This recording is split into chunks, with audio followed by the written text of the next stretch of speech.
দেখো বলতে আমার বাবা আমার ছেলেকে খাট দিয়েছে। তো দেখো খাট সেট করছে, চৌকি বার করছে ঘর থেকে, খাট সেট করবে। আমার দাদা আর আমার বর দুজনে মিলে সেট করছে।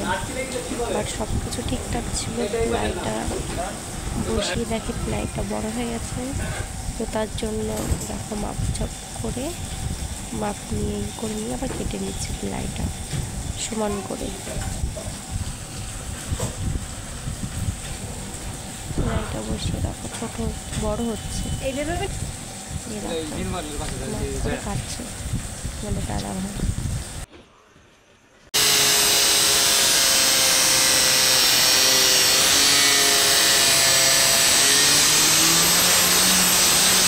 দেখো কাজের পক্ষে দুজনে দুষ্টুমি করছে।